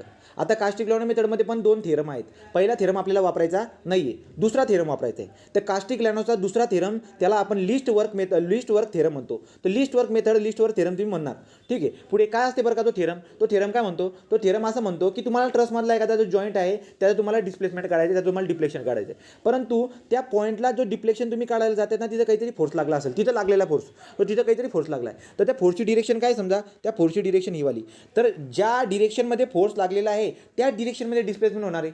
तर ज्या डिरेक्शनमध्ये particular जॉईंटच्या ठिकाणी मला depletion काढायचं आहे आणि त्या जॉईंटच्या ठिकाणीच फोर्स लागलेला आहे. ज्या जॉईंटच्या ठिकाणी मला डिप्लेशन काढायचं आहे त्या जॉईंटच्या ठिकाणीच फोर्स लागलेला आहे. ज्या डिरेक्शनमध्ये फोर्स लागलेला असेल त्या डिरेक्शनमधला डिप्लेशन मला काढायचं आहे. तर स्टेटमेंट काय म्हणते? तो depletion at a point of application of force, ज्या जॉईंटला किंवा ज्या पॉईंटला फोर्स लागलेला आहे, ठीक आहे, त्या ठिकाणी मला डिप्लेशन काढायचं आहे. In the direction of force, ज्या डिरेक्शनमध्ये फोर्स लागतोय त्या डिरेक्शनमध्ये मला डिप्लेशन करायचं आहे, पण अशा जॉईंटला काढायचं आहे ज्या जॉईंटला फोर्स लागलेला आहे. सो ज्या जॉईंटला फोर्स लागलेला आहे त्या फोर्स लागलेल्या जॉईंटचं डिप्लेशन तुम्हाला काढायचं आहे, पण डिप्लेशन कोणत्या डिरेक्शनमध्ये असेल? त्या डिरेक्शनमध्ये असेल ज्या डिरेक्शनमध्ये फोर्स लागलेला आहे, ठीक आहे. बघू त्याला पण. मग ते डिप्लेशन किती असेल? फोर्सच्या डिरेक्शनमध्ये डिप्लेशन असेल, त्या जॉईंटला असेल डिप्लेशन ज्या जॉईंटला फोर्स लागलेला आहे, परंतु किती असेल? Is equal to how much? So partial derivative of the strain energy with respect to what? So partial derivative of the strain energy stored in that body with respect to force applied at that point. तर त्या पॉईंटला जो force लागलेला आहे त्याच्या रिस्पेक्टनं तुम्ही strain energy काढणार की त्या फोर्समुळे बाकीचे जेवढे काही जॉईंट आहेत ना त्यांच्यामध्ये किती स्ट्रेन एनर्जी त्या स्टोअर झालेली आहे. मग जर का समजा एवढा फोर्स लावल्यामुळं इथं लक्ष द्या, समजा फॉर एक्झाम्पल हा ट्रस आहे, इथं लावतो मी 20 किलो न्यूटनचा फोर्स. आता एवढी वाट शुअर आहे काय की 20 किलो न्यूटनचा फोर्स या जॉईंटला लागतोय आहे.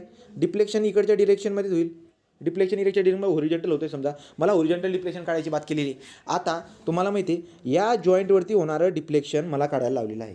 फोर्स लागतोय या डिरेक्शनमध्ये, डिफ्लेक्शन पण असेल या डिरेक्शनमध्ये, इथं कसं काढणार मी, तर इथं काय काढणार, मेंबर कोणकोणते कनेक्ट आहे, हावाला मेंबर कनेक्ट आहे, हावाला मेंबर कनेक्ट आहे. मग 20 किलो न्यूटनचा फोर्स लावल्यामुळे जे काही हे दोन ट्रसचे मेंबर आहेत त्यांच्या आतमध्ये स्ट्रेन एनर्जी स्टोअर होईल. स्ट्रेन एनर्जी म्हणजे काय सांगतो तुम्हाला, ठीक आहे, स्टोअर होईल.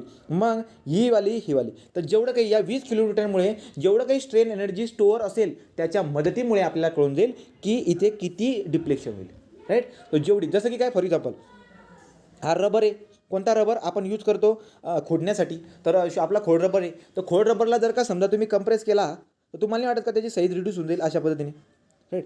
सो काय होते, तुम्ही ज्याला जेव्हा कंप्रेस करतायत ना, आतमध्ये जेवढं तुम्ही फोर्स लावून डिस्प्लेसमेंट करतायत बाहेरून एक्सटर्नली, आतमध्ये काय होते, तेवढी स्ट्रेन एनर्जी स्टोअर होऊन जाते. तुम्ही जर का फोर्स सोडून दिला ना त्याच्या जागेमध्ये चालले जाईल. याचा अर्थ काय होते, जेवढा फोर्स लावून तुम्ही डिस्प्लेसमेंट केलं ना तेवढीच वर्क डन आतमध्ये झालेलं आहे, म्हणजे वर्क डन आतमध्ये स्टोअर झालेलं आहे. तुम्ही जर का सोडलं ना पुन्हा ते मध्ये स्टोअर झालेलं काम पुन्हा बाहेर निघून जाईल आणि त्याच्या जागेवर येऊन जाईल. सांगायचं तात्पर्य काय की कोणत्या पण मेंबरवरती जेव्हा आपण फोर्स लावतो, फोर्स लावल्यावरती इलॅस्टिक लिमिटपर्यंत आतमध्ये फोर्स इंटू डिस्प्लेसमेंट एवढं वर्क डन आतमध्ये एनर्जी काय होते, आतमध्ये स्टोअर होऊन जात असते. आणि ही स्टोअर असणारी एनर्जी जी आहे फोर्स रिमूव्ह केल्यानंतर पुन्हा त्याच्या वापस आणून देते, पुन्हा त्याच्या वापस आणून देते, म्हणजे त्या स्ट्रक्चरला पुन्हा त्याच्या अवस्थेमध्ये आणून देईल. तर त्याला म्हणून देतो आपण वाट स्ट्रेन एनर्जी, ठीक आहे. तो स्ट्रेन एनर्जी म्हणजे काय समजून घ्या. बघा फॉर एक्झाम्पल हा एक रबर आहे, याच्यावरती मी फोर्स लावतो आहे, फोर्स लावल्यानंतर हा असा होऊन जाईल. तो फोर्स लावला तर एफ डिस्प्लेसमेंट झाला याच्यामधला समथिंग डेल्टा, तो फोर्स इंटू डेल्टा म्हणजे एवढं वर्क आपण दिलं, एवढं वर्क आपण दिलं आहे, तर तेवढं वर आतमध्ये जाऊन स्टोअर होऊन जातं, जे की तुम्हाला दिसणार नाही आतमध्ये, राईट. तो जेव्हा तुम्ही दाबून धरले ना आतमध्ये तेवढं काम जे ना, तेवढं वर्क डन आतमध्ये स्टोअर झालं आहे, वर्क डन म्हणा किंवा एनर्जी म्हणा, तेवढी वर्क डन किंवा एनर्जी आतमध्ये स्टोअर झालेली. आता जर का तुम्ही त्याला सोडला, फोर्सला जर का रिमूव्ह केला, तर पुन्हा त्याच्या जागेवरती रबर येऊन जाईल. का, कारण की आतमध्ये तेवढी एनर्जी किंवा तेव्हा वर्क डन आतमध्ये स्टोअर होतं. मग सोडल्यानंतर पुन्हा तेवढं काम होऊन जाईल, तेवढं त्याच्या जागेवरती येऊन जाईल. मग जी एनर्जी स्टोअर झाली आहे सध्यासाठी, त्या स्टोअर झालेल्या एनर्जीला, ज्याला वर्क म्हणत होतो, ज्याला एनर्जी म्हणत होतो, तो स्टोअर झालेली जी काही एनर्जी आहे त्याला काय म्हणतो आपण, त्याला म्हणतो आपण स्ट्रेन एनर्जी. त्याला काय म्हणतो आपण, स्ट्रेन एनर्जी. क्लिअर आहे का स्ट्रेन एनर्जी, स्ट्रेन एनर्जी. तर माझ्या लक्षामध्ये काय येते बरं का, की यार इथं जर का फोर्स लावला तर हे मेंबर जे काही आहेत ना ताणल्यामुळं यांच्यामध्ये काहीतरी स्ट्रेन येईल, काहीतरी त्याच्यामध्ये आतमध्ये त्यांचं डिस्प्लेसमेंट होईल. या फोर्समुळे यांच्यामध्ये काहीतरी डिस्प्लेसमेंट होईल, आतमध्ये जाऊन ते स्टोअर होऊन जाईल. तर मग या मेंबरमध्ये जेवढं काही स्ट्रेन एनर्जी स्टोअर होईल त्याच्या बेसिसवरून आपल्याला याचं डिप्लेशन किती होईल ते काढायचं आहे. क्लिअर होतं का तुम्हाला, स्ट्रेन एनर्जी म्हणजे काय, राईट. तो ही वाली कहाणी. मग तुम्हाला स्टेटमेंट जे काय ते स्टेटमेंट तुम्हाला कळून गेलं. स्ट्रेन एनर्जी म्हणजे काय, energy store in the body with in elastic limit. बघा इलॅस्टिक लिमिटमध्ये म्हणतोय बरं का मी, इलॅस्टिक लिमिटपर्यंत. तर इलॅस्टिक लिमिटपर्यंत जे काही आतमध्ये एनर्जी स्टोअर आहे, स्ट्रेन एनर्जी, जे काही एनर्जी स्टोअर आहे त्याला आपण स्ट्रेन एनर्जी म्हणतोय. इलॅस्टिक लिमिटपर्यंत जी एनर्जी स्टोअर होऊन जात असते तिला आपण स्ट्रेन एनर्जी म्हणत असतो. आणि फ्रॅक्चरपर्यंत जोपर्यंत फेल्युअर होत नाही तोपर्यंत जेवढी काही स्ट्रेन एनर्जी आतमध्ये असेल तिला आपण काय म्हणतो, तिला आपण टफनेस म्हणतो. तिला काय म्हणतो आपण, टफनेस. ते बघू आपण, ते बघू. तो फॉर एक्झाम्पल आता आपल्याला शिकायचं आहे strain energy.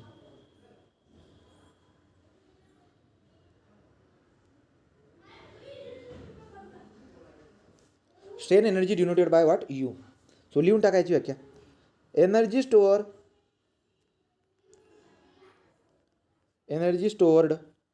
In the body within elastic limit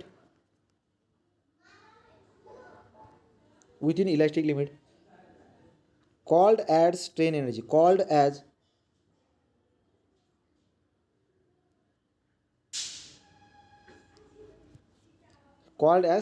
त्याला काय म्हणतो आपण, स्ट्रेन एनर्जी.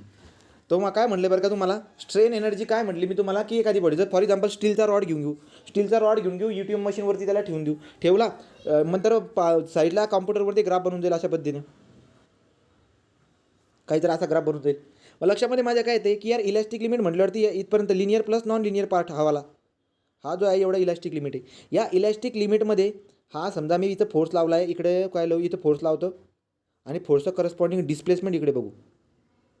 तुम्ही याला स्ट्रेस म्हणत होते, इकडे स्ट्रेन म्हणत होते, चालतं आहे, काही प्रॉब्लेम नाही आहे. वरती फोर्स लोड म्हणतोय, हा लोड, आणि इकडे डिफ्लेक्शन. सो लोड आणि डिफ्लेक्शनचा ग्राफ काढला अशा पद्धतीने तो बनतोय, जसा की स्ट्रेस आणि स्ट्रेनचा जसा ग्राफ बनतोय, लोड आणि डिफ्लेक्शनचा ग्राफ तसाच बनतोय. ठीक आहे, बनला, कारण की क्रॉस सेक्शन कॉमन आहे ना, तो तुम्ही असं बनवू शकतात. माझं लक्षामध्ये घ्या बरं का, की यार इलॅस्टिक लिमिटपर्यंत हावाला रिजन आहे आपला, याच्या एरिया अंडर द कर्व जर का घेतला तर मला स्ट्रेन एनर्जी भेटून जाईल. मग काय बरं का, हे ऑर्डिनेट आहे ऑर्डिनेट आहे पी आणि हा वाला आहे आपला इकडचा delta L. So delta L समजा, राईट. तो एखाद्या त्या रॉडवरती मी काहीतरी फोर्सवरती लोड अप्लाय केला होता आणि आतमध्ये थोडंसं मामूली डिस्प्लेसमेंट दिसायला भेटलं होतं, त्यामुळे त्याला डेल्टा एल म्हणतो. तर तुम्हाला नाही वाटत का strain energy store U is equal to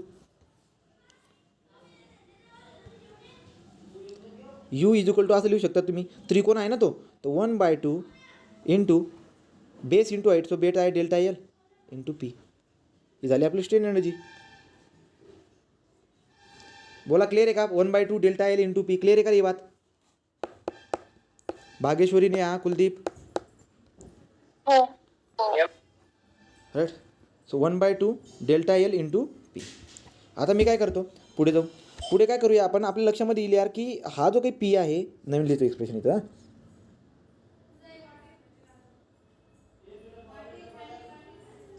delta L into P. तर तुम्हाला नाही वाटत का या पीला असं पण लिहितात लोक, कसं stress divide by area, right की नाही? So sorry, P by area is equal to stress असं लिहितात ना रे लोक, असं लिहितात, असं लिहितो आपण. तर मला माहिती आहे की यार या पीला मला असं लिहिता येईल बरं का, काय P is equal to stress into area. चालेल, तो स्ट्रेस इंटू एरिया मी याला लिहून टाकतो.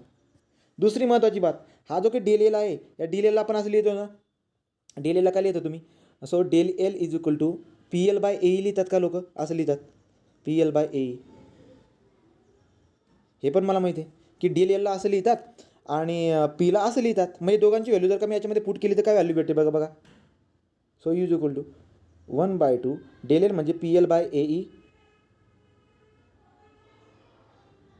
ए इंटू पी म्हणजे काय लिहिलं आहे तुम्ही? Sigma into A. Sigma into A काय बनते बरं का रे? काय बनते? अजून पी उरतोय का याच्यामध्ये? सो अजून पी उरतोय, अजून त्या पीची व्हॅल्यू टाकावं लागेल पुन्हा मला. मी काय करतो, एक काम करतो, याला खोडतो खालचा पोर्शनला. हां, खालचा पोर्शनला खोडा, हवाला पोर्शन खोडा.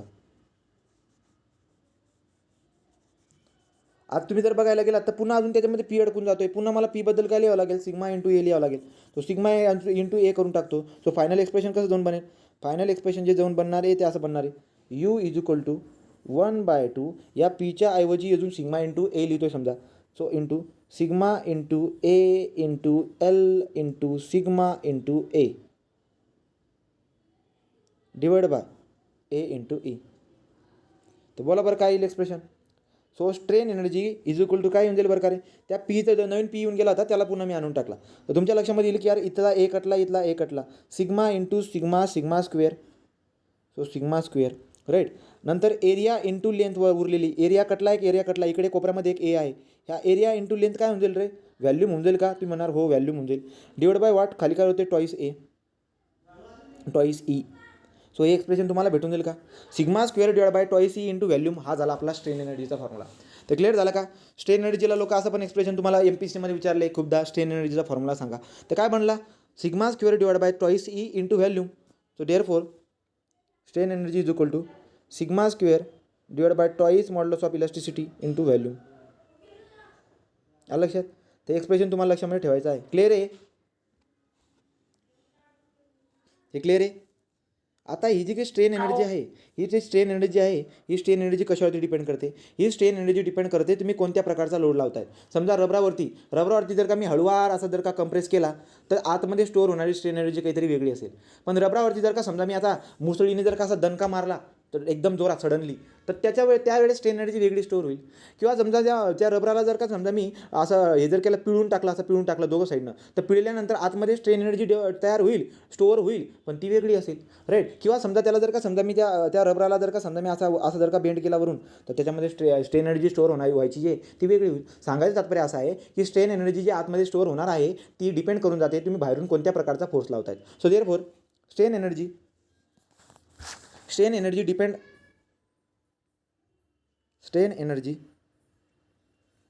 डिपेंड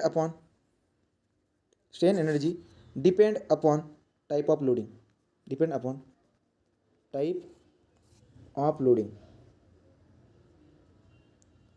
आता टाइप ऑफ लोडिंग कोणकोणत्या बरं का? स्ट्रेन एनर्जी डिपेंड करून जाते टाइप ऑफ लोडिंगवरती. मग आता कोणकोणत्या टाइप ऑफ लोडिंग आहे? सो तुम्ही पहिला उचलणार type of loading, axial load. Axial load असू शकतो, जसं की ॲक्झियल लोड म्हटल्यावरती ट्रस लिहू शकता इथं, ट्रसमध्ये. नंतर असतो बेंडिंग लोड म्हणजे असा लोड जो आपल्या बीमला काय करतोय, बीम किंवा मेंबरला बेंड करतोय, so bending load.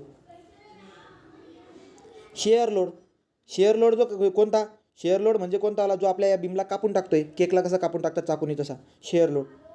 Torsional load, torsional load म्हणजे काय, आपल्या मेंबरला काय करून टाकतोय, मेंबरला पिळून टाकतोय, torsional load.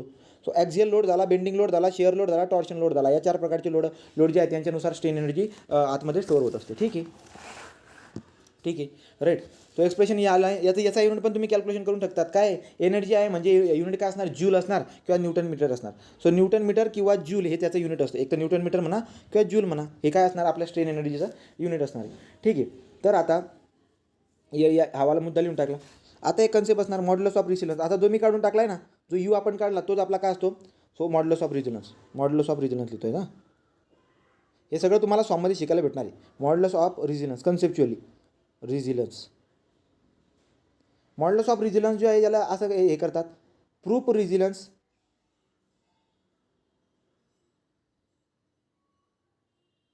Proof resilience divide by volume, proof resilience divide by volume. याचं एक्सप्रेशन अशा पद्धतीने येऊन जाईल. So proof resilience, proof resilience म्हणजे काय, मॅक्झिमम रिझिलियन्स. आता प्रूफ रिझिलियन्स तुम्ही किती काढलं होतं बरं का, तुम्ही काढलं होतं एवढं. प्रूफ रिझिलियन्स किती काढलं होतं आपण, sigma square divide by twice E into volume. हा होता आपला प्रूफ रिझिलियन्स, यालाच प्रूफ रिझिलियन्स म्हणतोय मी. ठीक, तर हा प्रूफ रिझिलियन्स आहे आपला. तर प्रूफ रिझिलियन्स म्हणजे मॅक्झिमम जास्तीत जास्त किती स्टोअर करतो ना मी ते. तर प्रूफ रिझिलियन्स म्हणजे काय, maximum store strain energy. Proof resilience म्हणजे काय, मॅक्झिमम स्टोअर एनर्जी एवढी आहे, स्ट्रेन एनर्जी एवढी आहे, डिवाइड बाय व्हॅल्यूम करायचं मला पुन्हा. So volume into volume cut जर झाला तर मॉड्युलस ऑफ रिझिलियन्स किती सापडेल तुम्हाला, sigma square by twice E, sigma square by twice E. So modulus of resilience किती सापडेल तुम्हाला, sigma square by twice E. हे लक्षामध्ये राहू द्या, हे फॉर्म्युले. हे फॉर्म्युले आपण डिटेलमध्ये शिकूया, मॉड्युलस ऑफ रिझिलियन्सचा मिनिंग काय होतो. ठीक आहे, तर तर प्रूफ रिझिलियन्स. आता प्रूफ रिझिलियन्सबद्दल पण लिहून टाका वाटल्यास खाली. प्रूफ रिझिलियन्स, प्रूफ रिझिलियन्स याला म्हणतो युमॅक्स. युमॅक्स किती असतो आपला U max, sigma square by twice E into volume, into volume. तो काय असतं, हे प्रूफ रिझिलियन्स सांगून टाकलं. हे झालं प्रूफ रिझिलियन्स आहे आपलं. प्रूफ रिझिलियन्स तुम्हाला काय दाखवणार, एखाद्या मेंबरमधलं मॅक्झिमम स्टोअर एनर्जी तुम्हाला काय दाखवणार, प्रूफ रिझिलियन्स तुम्हाला काय दाखवणार, मॅक्झिमम स्टोअर एनर्जी काय दाखवणार, ती दाखवणार तुम्हाला 2 गोष्टी दाखवणार. सो दिस प्रूफ रिझिलियन्स इंडिकेट, हे आपणास काय दाखवती, मेकॅनिकल प्रॉपर्टी ऑफ मटेरियल. मटेरियलची मेकॅनिकल प्रॉपर्टीबद्दल आयडिया भेटून जाईल, मेकॅनिकल प्रॉपर्टी ऑफ मटेरियल. आणि दुसरी महत्त्वाची बात काय, की त्याची शॉकला रिजिस्ट करायची कॅपॅसिटी किती. So it indicate capacity of body to resist shock, resist the shock. Clear आहे हे दोघं पण. तो त्याची शॉकला रिजिस्ट करायची कॅपॅसिटी किती असू शकते किंवा त्याचे इतर मेकॅनिकल प्रॉपर्टी किती आहेत, या 2 गोष्टींची आयडिया तुम्हाला या प्रूफ रिझिलियन्सवरून कळून जाईल. प्रूफ रिझिलियन्स ज्याला मी युमॅक्स म्हणतोय, तो U max is equal to sigma square divide by twice E into volume करून टाका. अशा पद्धतीने एक्सप्रेशन आपल्याला दिसायला भेटून जाईल. ठीक आहे, तेव्हा काढून दाखवले.